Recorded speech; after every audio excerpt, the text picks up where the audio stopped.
কারো কাছে, পৃথিবীর কোন সৃষ্টির কাছে যাররা পরিমাণ কিচ্ছু পাওয়ার আশা করবেন না। একটু আশা করবেন আপনি কষ্ট পাবেন। কারো কাছে কোনো আশা করতে যায় না, শুধু আল্লাহর কাছে আশা করেন। সমস্ত কাজের প্রতিদান আল্লাহর কাছে চান, পরকালে আপনি সুখে থাকবেন ইনশাআল্লাহ। শেষ হাসি আপনি হাসবেন ইনশাআল্লাহ। এছাড়া আমি কোনো সলিউশন দেখি না ভাই। আমি কলিজা থেকে কথাগুলো বললাম আপনাকে, আর যে কথা কলিজা থেকে বের হয় সেই কথা আপনার কলিজার মধ্যে আঘাত করবে ইনশাআল্লাহ। সব কাজ শুধু আল্লাহর জন্য করেন, কেউ আপনার আপন না। আল্লাহ ছাড়া কেউ আপনার আপন নয়। আপনি ভুল করবেন যদি আপনি অন্য কাউকে আপন মনে করেন। আপনার পলিটিক্যাল লিডার, আপনার প্রশাসনের স্যার, আপনার পরিবারের স্ত্রী, আপনার সন্তান, হাবি হাবি যা যা আছে, যদি মনে করেন আমার আপনজন, আপনি ভুল করবেন। সবাই সবার স্বার্থ চেনে, সবাই সবার স্বার্থ চেনে।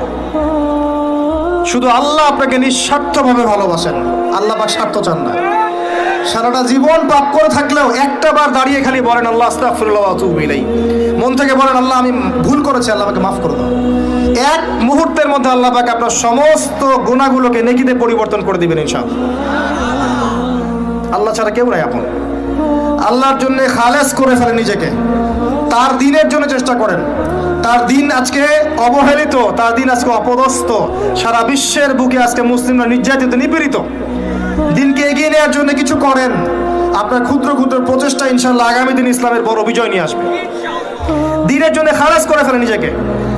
আপনার সময় আছে এখন, জ্ঞান অর্জন করেন, জ্ঞান অর্জন করেন, পড়াশোনা করেন, আলেম ওলামার কাছে গিয়ে ক্লাসিক্যাল বইগুলো পড়েন, প্রজেক্ট রেডি করেন, দাওয়াতি কাজ করেন, বই লিখেন, বক্তব্য দেন, দিনের জন্য করেন।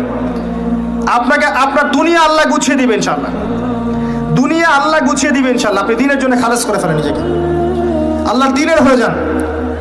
এবং দুনিয়া যে কাজগুলো করবেন শুধু আল্লাহ সন্তুষ্টির জন্য করবেন, কারো কাছে কিচ্ছু পাওয়ার আশা করবেন না। দেখবেন ইনশাআল্লাহ আপনি সুখে থাকবেন।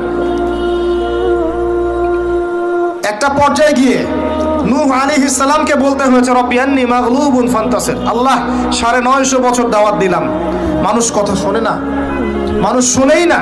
950 বছর দাওয়াত দিলাম, আল্লাহ আমার পরিবারের লোকও কথা শোনে না। আল্লাহ আমি পরাজিত, তুমি আমাকে সাহায্য করো।